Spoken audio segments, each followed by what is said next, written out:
What's up, Cornhole fans, and welcome to another episode of Around the ACL. This is not Michelle Thompson. This is Trey Ryder alongside Jake Brannon and Wally K9 Castler. Michelle is off gallivanting in New York City, probably drinking a Paloma right now. Gonna watch this from her room. No, she's not gonna watch this at all. So we can just rag on her as much as we want. So appreciate it tuning in. Yeah, exactly. Yes, she's having too much fun talking about Harry Potter and eating pizza and bagels. So we'll see. We'll see what she says when she comes back. But we're just coming off of our 5th signature event of the year up in Utica, New York. I will say I did not realize that Utica had so many food delicacies. I had myself Utica greens for the first time. I had some tomato pie. I had some chicken riggies. I would go chicken riggies, Utica greens, tomato pie in that order personally. Nobody's liking the pie, huh? It was fine. It was just like room temperature. Like just make it warm and it's good to go. But Utica greens, if you make it warm, and it's just pizza. I guess, but then maybe I just like pizza then. Maybe that's just my problem. Maybe that's just what it is. But chicken riggies is right up my alley. Like a spicy tomato sauce, spicy peppers, chicken, sausage. Throw some burrata in there. Like I was all for it. So I had a great time. Wally, I guess you were afar, so we'll start with you. Did you get a chance to watch? Or are you moving into Las Vegas right now? Yeah, so it's actually very hectic for me. I feel how I look. So if I look upset, I'm not really upset. I just can't move all my facial muscles as I just got done with the dentist. So the right side's numb, the left side's numb. But I moved into Vegas. I got the furniture put together. Then I had to fly home to get this tooth put on because I'm trying to squeeze everything in while I still got insurance. And then the heat here is almost as bad as the heat out in Vegas. So my mom's air conditioner went out, which is glorious. So her house right now is 91 degrees on the inside. So that's not livable. So we took the dogs. We moved into my sister's trailer in her driveway, which is where I'm at now in her basement. She's been, a gracious host and helping us out and let me borrow her car and all this stuff. So it's been chaos. But the one bright side is that the only thing that I could watch was YouTube. So I was able to pull up Cornhole, got a little bit of opportunities to watch, and it was pretty interesting. Had a lot of FOMO. I was a little upset with Jake and Michelle for not reading every single one of my comments. So I'm going to be just like Jonathan Torres and, everyone else who complains about not reading my comments. But no, it was pretty interesting. I had a lot of FOMO because when I'm there, you don't realize how valuable those little 2-minute breaks in between matches are. But in those 2 minutes, sometimes we talk to people, how you doing, who's winning, who's throwing great, stuff like that. You get little pieces of inside information that you don't get when you're sitting at home on your couch. You see how people are carrying themselves. If they're off to the side, like whenever Jay Rubin won, he was sitting by himself in the bleachers. He was very focused. He was looking like he was wanting to win. And, you don't get those little pieces of information here at the house. So I watched it, had a lot of FOMO. It was fun. It was interesting. But, yeah, there was a couple of times where I was kind of hoping that I was there or wishing that I was there to kind of watch the action live. Well, we certainly missed you, Wally. It was a great venue in Utica. It was a cold venue, but that was no issue for me. I will say I didn't realize how cold it was until we completed setup day, and I busted my butt. Like Jake and I, we're picking up floor, we're doing all these things with the rest of the team, and then all of a sudden it was. I'm like sweating inside this venue, and I walked outside, and I feel like I jumped in a 95-degree pool because it was so humid and so hot that I just wanted to curl up in a ball in my 62-degree hotel room. So it was definitely a shell shock there. Speaking of Jake got his debut. Mr. MC doing his best Sean Latham impression. I got a video of him on my phone doing the YMCA. I gotta say, everything I saw, I was waiting for a moment to bash him, and I expected him to go out there in his Crocs, and how Sean always makes fun of people for wearing bad shoes, but he looked good, he sounded good, he brought energy and everything I saw. So good job, Jake. Yeah, hey, thank you, man.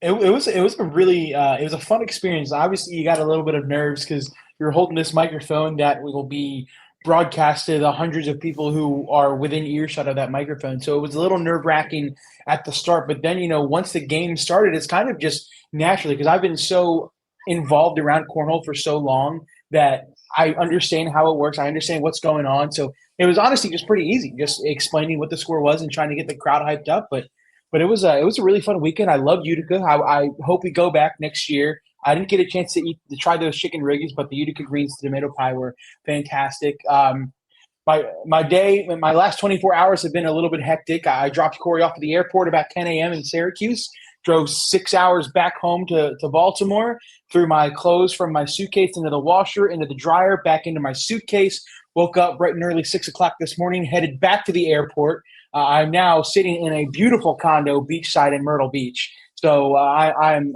living lavish right now. As soon as we're done, I'm going to go hit that beach up out there. But yeah, no, it was a fun weekend, and now I'm glad I get to finally relax until we got to do it all again in about 8 days. If I'm not mistaken, Utica was the biggest tournament of the season, right? It was the biggest amateur turnout for the signature events, right? So we had over 500 unique amateur players that registered to compete in that event. So we've had bigger opens, like if you go back to Myrtle Beach and Richmond in particular, those were two events that were larger. But of the signatures, yes, Utica was the largest. So a big turnout from the Northeast, which is begging for it. Yeah, they've been asking for one. They got one. They delivered. So nice. that means we got to make sure we got to stop on there next year for sure. All right, let's dive into it. We'll start maybe on the singles side. We had a pair of players that are doubles partners meet in the finals. Mark Richards gets his 27th career ACL title. It's his third national or signature singles victory of his career. It's a big one as he's trying to cut into that. Really, the only thing that Jamie Graham's got a couple nationals on him. Trey Birchfield's got the world championship. So as Mark extends his lead for all-time total titles, really it's the nationals and the world championships that he wants to continue to build off of. So takes down Tony Smith in the finals. We'll start with singles. Wally, I know you weren't there, but let's get some thoughts from you overall on how singles went with Mark Richards getting the victory. Yeah, kind of going through the brackets, the top four in each bracket. We got Gage, Jamie, Colin Hodette, and Trey Birchfield out of the A bracket. I mean, Colin Hodette in Colorado, I talked to him a little bit about the simulator going off of the CPI that had him winning, I think, the third most in his bracket. And I was like, how'd you do? He's like, I went 0-2. It was terrible. And I said, well, no pressure, but, the computer thinks that you're supposed to win this, the third most out of anyone in the field. He's like, well, now that I know that, I'm going to have to do better. And sure enough, he's backed it up the last two signatures. So I want to give a shout out to Colin Hodette. Trey Birchfield, he's close. He's getting there, but he's just not able to overcome something. I don't know what it is every single bracket. Of course, Jamie Graham in his bracket, and then Gage Land is showing up out of nowhere. That was a huge win for Gage in singles because we've seen him have success in doubles, but now seeing him have success and beating Jamie Graham twice. He didn't even go to game 3. That just proves that his singles game is where it needs to be. In the B bracket, there's a Cinderella story there in Richard Nyberg. So no one saw Richard Nyberg come in. Tony Smith obviously continues to do what Tony Smith does. That one took 3 games for Tony to ultimately take down that bracket. But Richard Nyberg, he looked comfortable until things got out of control a little bit. And then Tony ended up taking it down ultimately. And we'll kind of talk about him on the broadcast in a little bit. But Eddie Gundersleeve and JBJ, obviously JBJ in doubles took it down. So he's throwing very well this weekend in singles. C bracket was kind of a shocker, though. That's Chris Roybal, Mason Trader, Austin Waskow, and Tommy Sliker. Not 4 names that we really expected to see in that bracket with Gavin Cano, Cheyenne Bubenheim. Also want to give a shout out to Kobe Costanza and Jeremy Schermerhorn. Those are some names now that we're starting to see deep runs in brackets. So as we get into these late signatures, I want to see who's peaking at the right time, who's going to start making their their run going into Worlds, that somebody I might want to place a long bet on if I'm on the DraftKings side of things. If you guys are at home watching, who do you guys want to see that's a long shot? We obviously know that Mark and Tony are at the top. In D bracket, it was Mark, Jordan, David Morris, and Derek Holland. I believe Jake Brannon said to keep an eye on David Morris and Sebastian. They didn't do it in doubles, but in singles, they both look really, really good. So those are some players that you want to keep an eye on. But Yeah, if I'm sitting at home and now that I'm moving out to Vegas and I'm trying to gear up the gambling world as we head into Worlds, I want everyone to kind of pay attention to what you can do. I want to see who's at the top. Obviously, it's Mark, Tony, Jamie. Those are the three names that I expect to be there every single time. But I want to look at players that are deeper in the field. You know, who's going to give me the most amount of money? Players like Austin Waskow right now is showing, or Austin Wasco, sorry. He's starting to show up deep in every single bracket. He's a number 1 seed, but he's still got pretty good odds. A lot of people don't expect him to play it out. Richard Nyberg, I don't even know what his odds coming in were, but if I had to guess, that was some huge money that somebody could have cashed in on this weekend. But ultimately, it just comes down to Mark Richards. Mark Richards continues to impress when he's on the court. I remember talking to him a couple years ago, and I said, well, if you do pass, Jamie Graham, Trey Birchfield, and Matt Guy as the title holder, how nervous are you going to be that other players are going to come back and get you? And he said, I'm not going to be nervous at all because I'm not going to let anybody come close. And right now he's backing that up. I expected him and Tony to do great in doubles, but I didn't expect him to kind of go on the singles run. Right now he's just showing that he's got it all over the board. Singles, doubles, it doesn't matter. Mark Richards is back to being at the top. And I honestly don't think it's that close. I don't like Jamie Graham without a hat. I don't know. That was a different look, and it didn't look good on the boards either. So continue to wear a hat, Jamie. Continue where it has the knowledge. Yeah, I'll give you an insight into standings as they're probably going to get updated today. Number 1 right now is going to remain Jamie Graham at 2,018 points. Number 2 will be Tony Smith at 2,017 points. And Mark Richards third at 2,014 points. So we are going to have 4 points, which is essentially the difference between 2 places in the middle of a bracket.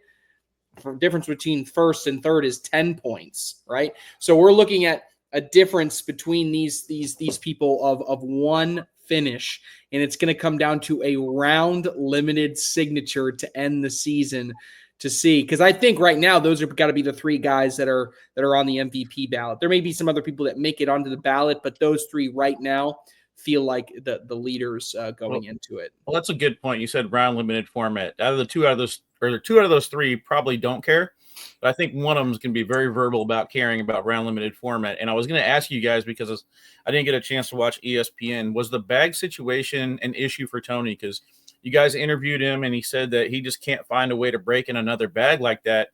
But ultimately, I think he was, 3 or 4 points away from being, I guess, the number 1 player in the world. Yeah, I don't believe conditions played any role in any way, shape, or form with Tony Smith, because he even said he felt comfortable in warmups. He felt comfortable after the first game.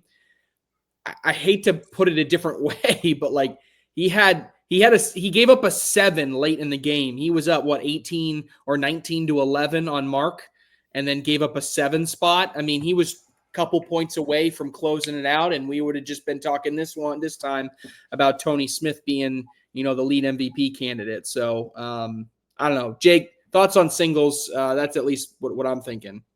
Yeah, I'll go really quick on my thought on signals, and then I'll break down what I thought about doubles. But man, really, there's not a lot to say on the singles side about Mark Richards, right? I know, Trey, you and we all kind of talked about him in our production meeting, but and how this was kind of his tournament to lose, right? Because we think about the other 3, Gage Landis and Chris Roybal have never really been in this, arena kind of before. They've obviously played on TV before, but never after winning a huge pro singles bracket. So you kind of push them to the side, and then you got to think Tony Smith. We assumed he was going to struggle with these board conditions, and I'm not saying that he did, because he mentioned multiple times how he was comfortable with those conditions.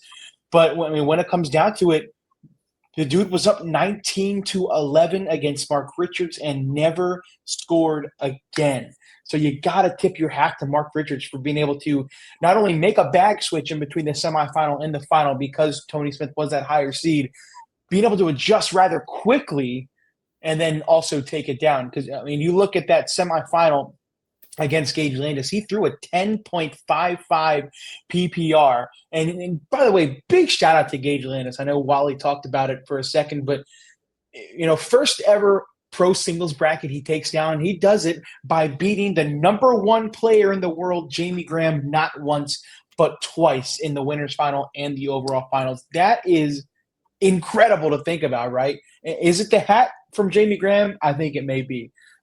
So shout out to Gage Landis for that, but I think that he's getting hot and he's just getting started. But there's one name on the single side that we did not mention, and it's because he was not there. But we cannot forget about Jay Rubin, one of the most dominating performances we have ever seen in a signature last event. The only reason he did not win because he literally was not there.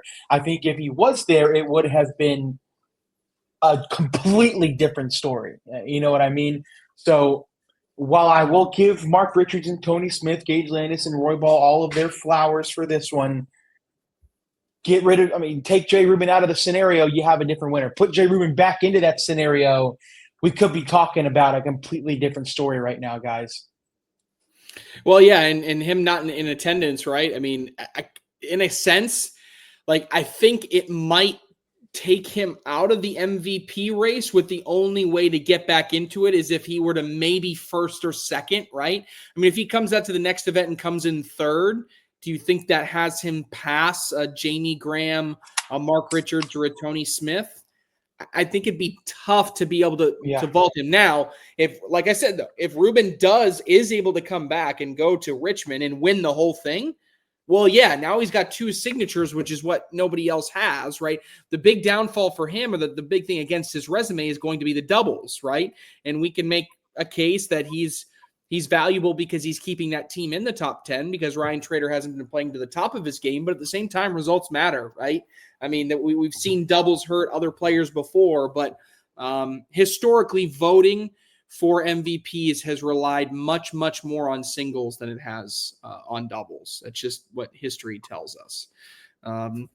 As we look over into the doubles side, we had Justin Burton Jr. and Logan Chamberlain in a sea of super teams just come in and win it, right? They defeat Mark Richards and Tony Smith.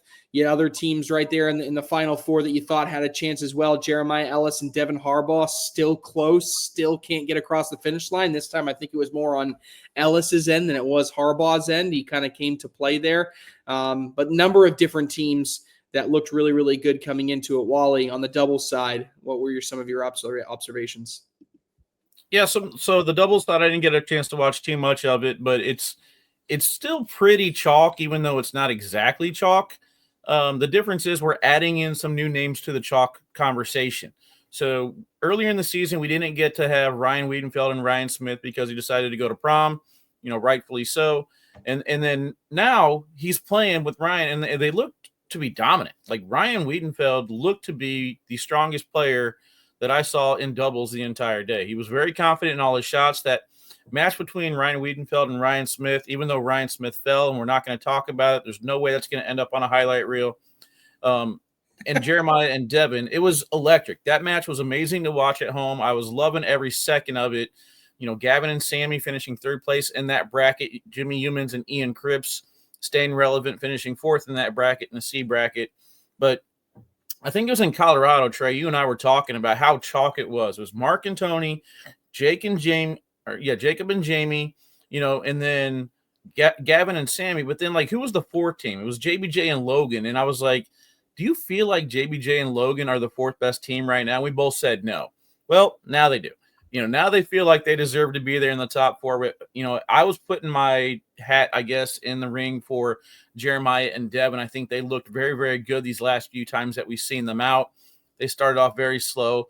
But now we're going to add some names to the chalk category. And those names are AJ Sims and Braden Wilson, a team that I had out of the top 25 and got an earful full. And I was like, you know what? You guys are right. You deserve to be in there. You guys are shooting very well. And the other team I'm going to throw in there is Cheyenne and Jordan. That was a team that I was kind of skeptical on coming into the season. I did not have them in my top 25. And again, Jordan let us have an earful. He told us exactly how good they are. The shocker team in D bracket was Cash and Mason. We've seen yes and no from them. I want to see something consistent, strong performances all the way out. Wilson and Shear continue to show us some good things. Kipple and Dupler, who knows? They make their way back to the relevant category in these brackets. And then we're still kind of waiting to see Guy and Guy finish. I'm going to end on Matt Guy and Brett Guy because we all say that we love what we're seeing out of them. But the question is, do they have what it takes to win a bracket and make it to TV? And then if they do make it to TV, do they get a little nervous and get too much pressure on themselves? Because I honestly feel like that's the thing that's stopping Devin and Jeremiah is like, I don't know. I watch Mark and Tony and Jake and Jamie, and I think they expect to win, but they don't put too much pressure on themselves trying to win. Whereas I get the opposite reaction from Devin and Jeremiah and then Matt and Brett guy. I feel like they're trying to win so much that whenever they have one miss or two misses, I feel like things start to kind of spiral out of control for them.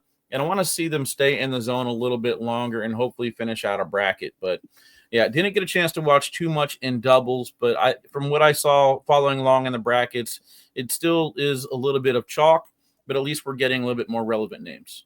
Yeah, JBJ and Logan, I mean, they really just kind of hung around, and then Logan Chamberlain kind of led that team over the top and get to the finish line. I liked your comment about Brett Guy as well, and Matt and Brett, because they're just so close. Now I will say on Jordan Power and Cheyenne, we're not supposed to act like we want it, but deep down we all kind of want to see that moment. I think I heard you talking about that shot from whatever year it was, and I just want to see that one time again. Yeah, it would be fantastic. And then Jordan Power, right? I go 0 for 2 on my hot take, but both by a single game. I said he was going to make the Final Four in both singles and doubles. He comes in 5th. I mean, come on, Jordan. What are you doing? At least get one of them so I don't look like a complete moron. All right, Jake, thoughts on doubles? Yeah, so it was kind of a surreal experience watching them play doubles, especially from my point of view. My first time on the mic emceeing, I'm in the back of house. I literally stand and watch every single bag of every single game be thrown, and it was the only word I can use to describe it is surreal. How they played, they've done what they've done all season. They're pretty consistent. They weren't flashy with really anything. They just put a lot of bags in the hole. They airmailed when they need to. They hit some cuts and some rolls when they needed to, but nothing super crazy. But the big thing was, especially this weekend, they had nearly no fans on their side in the stands. It was a crazy feeling, right? Because especially when they played Jeremiah and Devin in that semifinal. Logan Chamberlain took advantage of a very struggling Jeremiah Ellis, who threw an 8.38 PPR and had a negative 1.38 DPR, while JBJ held Harbaugh at bay and just kept giving the bags back to Logan. But you could get the sense of how it was going to be as soon as the game started, because of the people that were in the crowd, 98% of them were rooting for Jeremiah and Devin, and it got to the point where they were yelling and screaming after every single bag that they put in the hole, and they got even louder after every single cool shot that Devin Harbaugh or Jeremiah hit. But then Logan Chamberlain, Justin Burton Jr. would come back and hit those same shots, and what would you hear? Nothing. Not a single peep from anybody in the stands, and that's kind of what set the stage for me, at least, because naturally you start kind of rooting for the team that is the favorite, that has the crowd behind their back, because you want to hear that crowd get louder and louder. But Justin and Logan did a fantastic job of kind of submerging that underwater and not paying attention to anybody that was in that crowd. I mean, even in the finals, you go to the finals against Mark Richards and Tony Smith. Tony Smith grew up in Connecticut, hometown kid. He had his parents in the stands along with a whole bunch of other friends and family. There was a lot of people on his side as well. And what did JBJ and Logan do? Took it to them. I mean, you look at the final game, Tony and Mark scored 13 points, but it felt like Logan and JBJ beat them 21-2.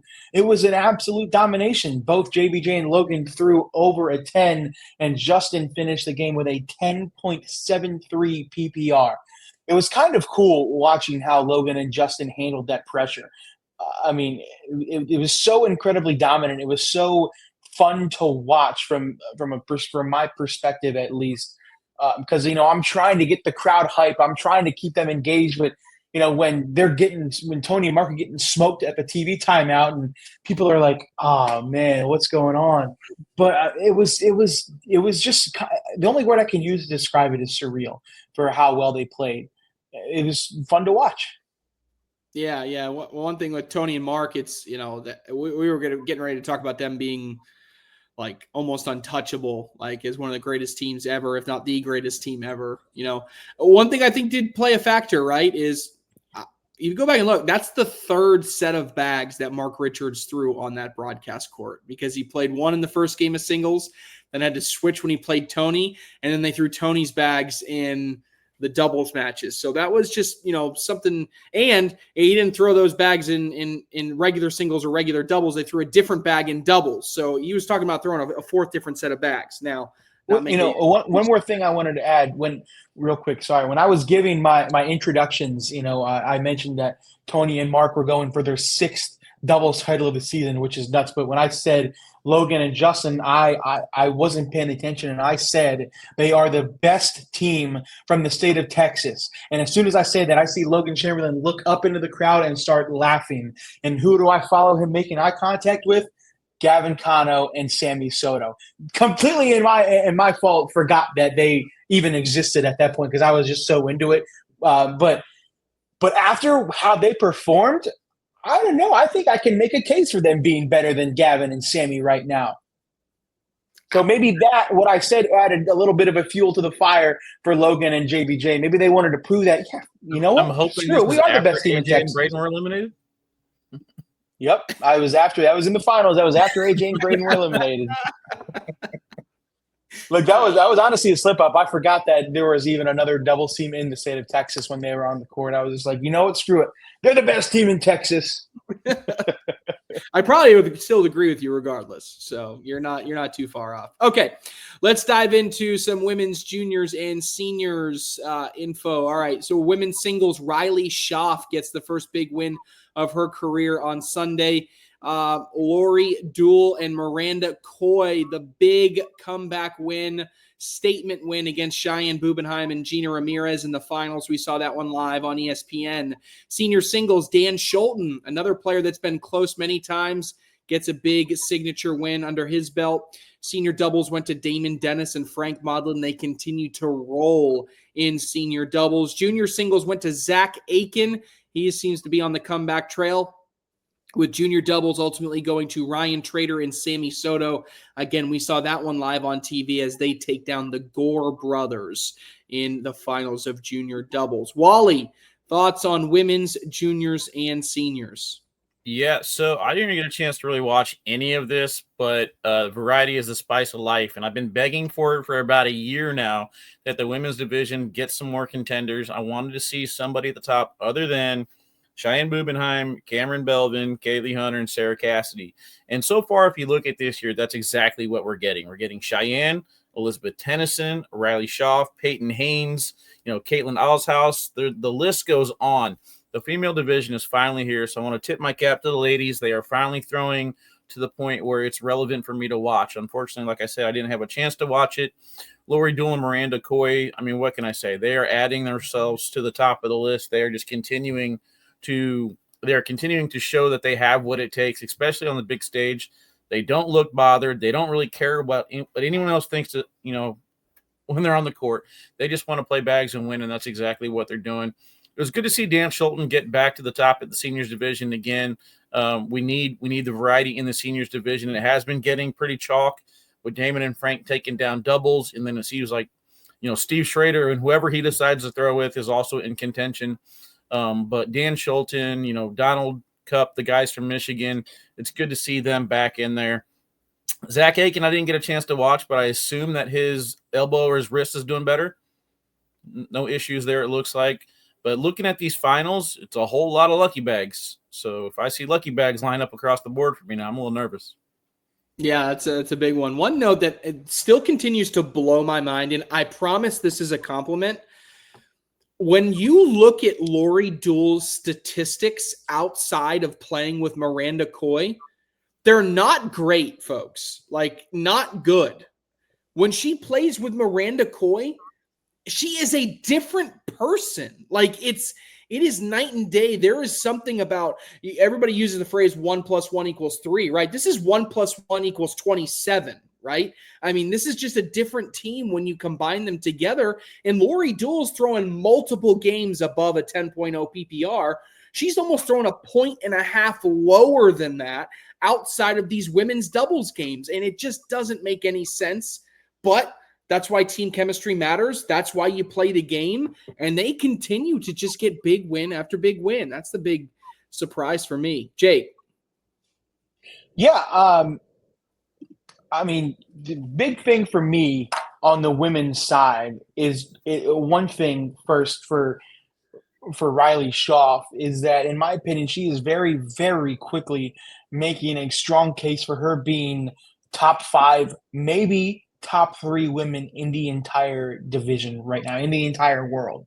That is how good and how consistent she is. We saw her live on the women's doubles broadcast on Friday, and she hit maybe one of the grossest, most disgusting aerials I've ever seen in my entire life to stay in the game. Had to step out. She went slick side on the bag to try to grab it way up top, almost hit the roof of the rafters, came back down and drug her bag in.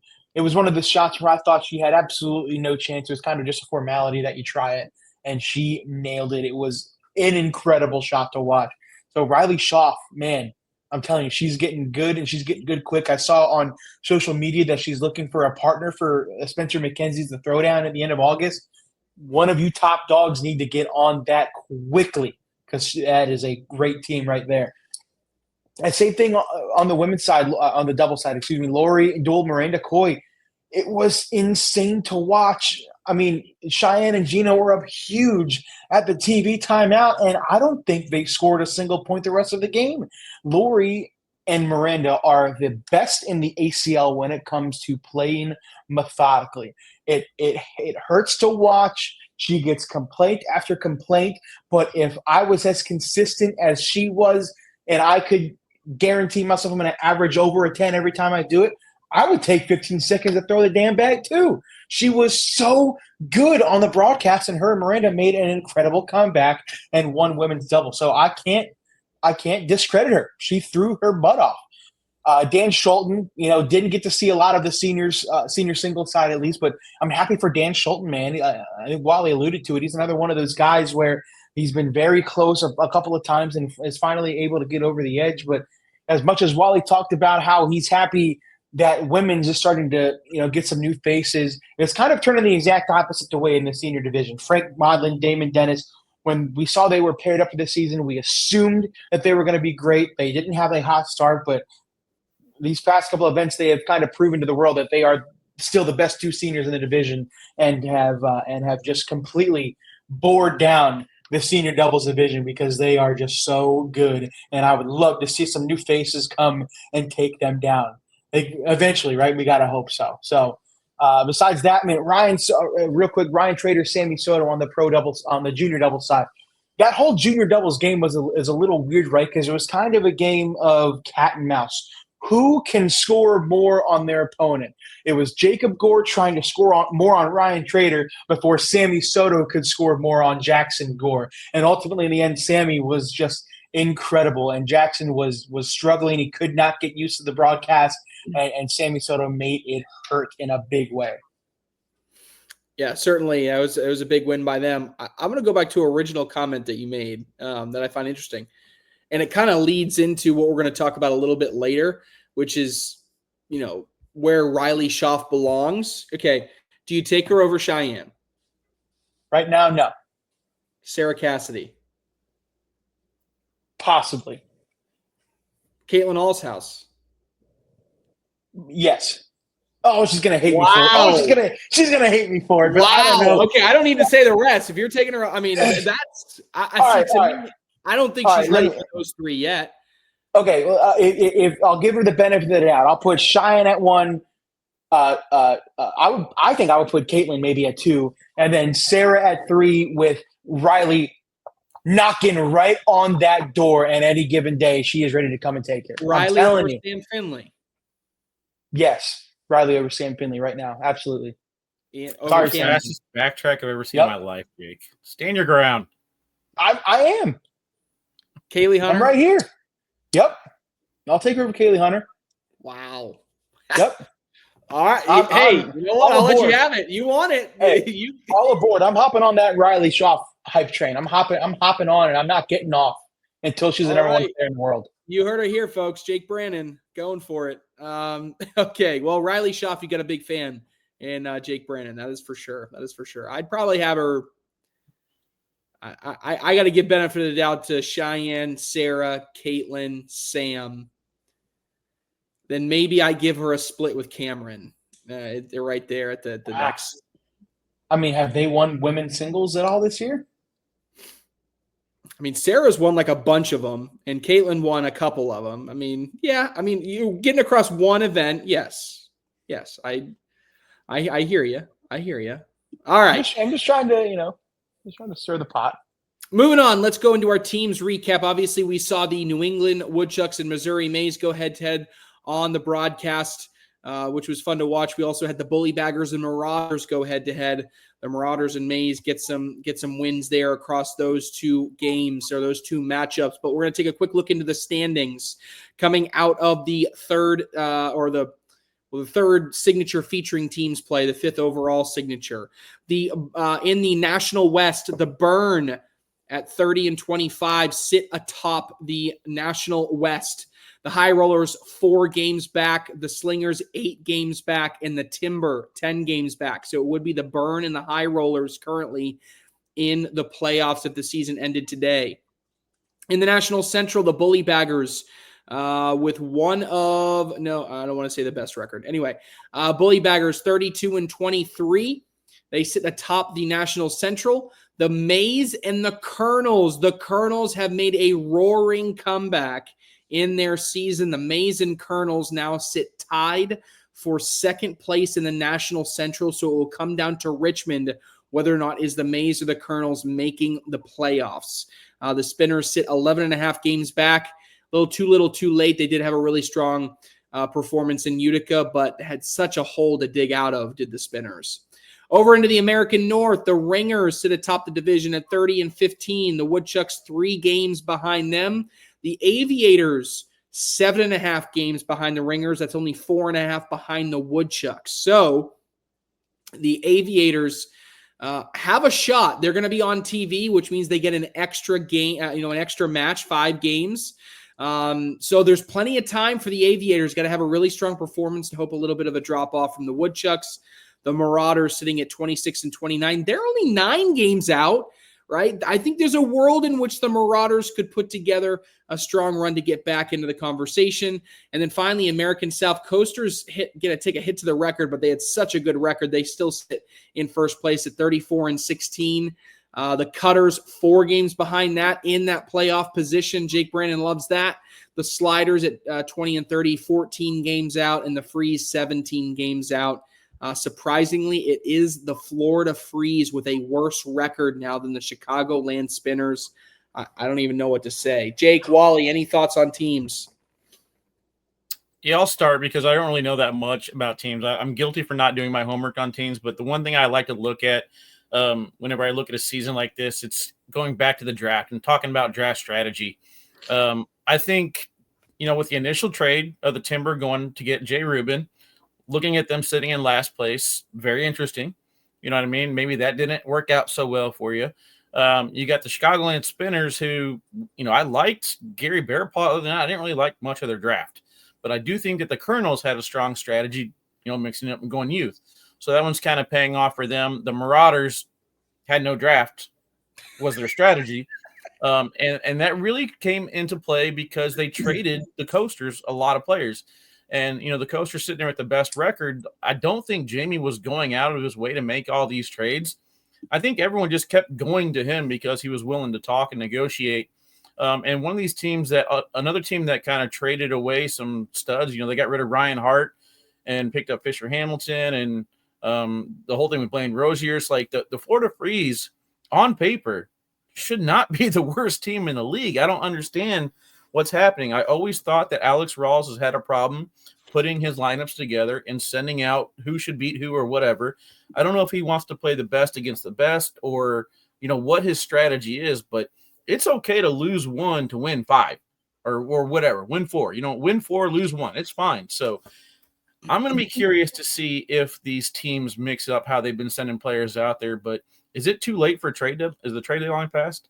Trade deadline is passed. Yeah, you can add players, but trade's done. Losing. All right, Jake, any quick thoughts? I feel like every time we talk about teams, I get on a soapbox and destroy some teams. And I think I'm going to do it again. And I'm going to do it for the Florida Freeze. I mean, what are we doing? On Sunday when we were tearing down the court, they had teams going off in front of me. The Freeze were playing the Georgia Sliders. And I watched the team, the regular doubles team of Navarro Dip and Cameron Belvin dismantle Cheyenne Bubenheim and Alan Rawls. The game got to 21 points before the 12 rounds was up. What is that? That doesn't happen normally. You're going to tell me you're going to take this is going to come off awful for Navarro and Cameron. I'm sorry, but you're going to take Navarro and Cameron Belvin over two of the best in the entire state of Florida? Hell no, you're not going to do that. What are they doing? Why is it Rawls playing Kingsbury? You're telling me, bro. I don't get it. The whole team makes no sense, like Wally said. And this has been the theme for the past 3 years now. They've always had the best team on paper. They just have not been able to perform. And I'm getting sick and tired of it, dude. Sell the team, blow it up, start from scratch. You got to try something. I mean, if I'm a Florida Freeze fan, I'm buying white T-shirts and I'm writing "sell the team" on them. We're going down the whole line. We got to try something. I mean, if we're looking on, and it's not as much of a soapbox as it is just genuine confusion. What are the California Slingers doing? I mean, I didn't think the High Rollers were going to be good at all, and still they're under 500. But the California Slingers defending champions, and they're sitting out of the playoffs right now. Look, if there's anything to make you feel better about the Slingers, this is exactly where they were last year. They snuck into the playoffs in the last event of the year, and they were the worst record in the playoffs, and then they just figured it out. I mean, that's just what they did. So this whole National Central Division with the Bullybaggers, Mays, and Colonels is really intriguing to me. The Bullybaggers, man, it's another team on paper that I think should be one of the, if not the best team in the league. And they're performing well, but God forbid they have a bad showing in Virginia. They're not going to make the playoffs. They're only 3 games safe of the playoffs right now, which is crazy to think about. If Texas screws this up and does not make the playoffs for a second straight year, I'm going to lose my mind. That team is too good. They had no business, no offense to the Marauders, they had no business losing 3 games on TV to Michigan. Absolutely not. I'm sorry. The Marauders somehow have a chance to make the playoffs with that American North Division. Yeah, they're just trying to stick it to I said you. no offense. Yeah, what do you mean? I said no offense. Speaking of that American North Division, that Pennsylvania Ringers team is dangerous. And I said it at the start of the season as well. I think they have a solid chance to make it back to that national championship again, and they are making their case for it. I would not be surprised at all. Are they in the same – I would not be surprised. Oh, no, because the Ringers and Coasters would not be able to face each other in the overall finals. So I would not be surprised if the American final is the Coasters versus the Ringers. Because they're both very solid teams. And then one more thing before we keep going. Hey, shout out my Virginia Cutters, baby. Look out for them Cutters, bro. I'm telling you. All right. Moving on. We got some buy or sell coming on right now, and we'll to speed through this. Jake will like this one. Riley Schaff will be a top 3 woman in the sport for the next decade. Wally. Top 7, not top 3. So, Jake. Bye. I think she's. I just went on a tangent about this. I think she has a case to be top 3 right now. Bye. Justin Burton Jr. and Logan Chamberlain have locked up a top 3 spot at the end of the season. They only got 1 national to go. They're going to be in that top 3 right now. Are they going to lock it up, Wally? So, not counting the best team in Texas out just yet, Gavin and Sammy. Jake. I think I'm going to buy it. Obviously, Mark and Tony. Obviously, Jamie and Jake. My fingers. Mark and Tony, Jamie and Jake. Number 3 team up for grabs, in my opinion. I think it's a coin flip when it comes to Sammy and Gavin and JBJ and Logan. And that win last weekend kind of helped me push towards them in the right direction. So I like to buy it. With over 80% of his titles being in doubles, it's Tony Smith's aggressive shot selection The reason he is struggling to finish on this big stage in singles. Wally. Selling this because those aggressive shot selections is what gets him there in the first place. Jake? Yeah, finally we agree on something. I'm selling it as well for the exact same scenario. He is good because he is an aggressive player, and I think there are a multitude of other factors on the broadcast that go into his struggles, most of the time being board speed. I was going to say, give me a one-liner. Why doesn't Tony Smith have a singles signature or national title yet, Wally? One reason. Not sure he cares enough yet. Jake? That's a great one. I'll go. Can't adjust to the conditions in time. I like it. All right, Damon Dennis and Frank Modlin. We're going for a 3-peat at signature number 6 in senior doubles. Wally?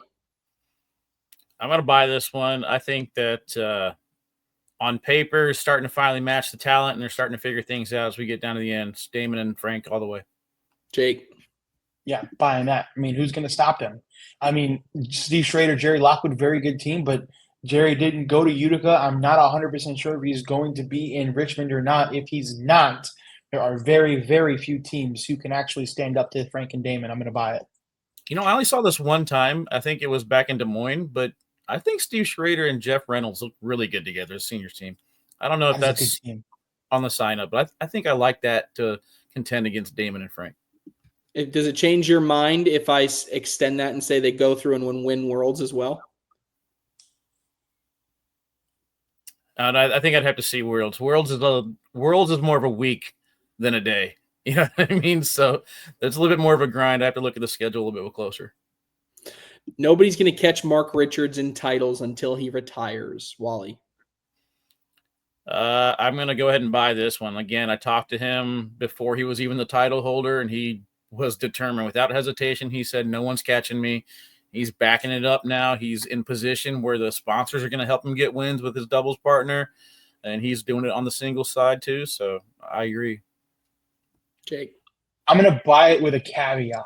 If there is a future where Jamie Graham begins to start traveling to as many opens as Mark Richards does, because, you know, most of Mark Richards' titles are from opens, I think there's absolutely a chance. But if you only see Jamie at 2, maybe 3 opens before the signature start, I don't think there's a chance. Hot take time. Wally, you're up. All right. Ryan Trader and Sammy Soto took down juniors doubles. Jay Rubin was not in attendance because of the car accident. So I think that Ryan Trader and Jay Rubin are going to take down doubles in Richmond. Wow. That's hot. Hot.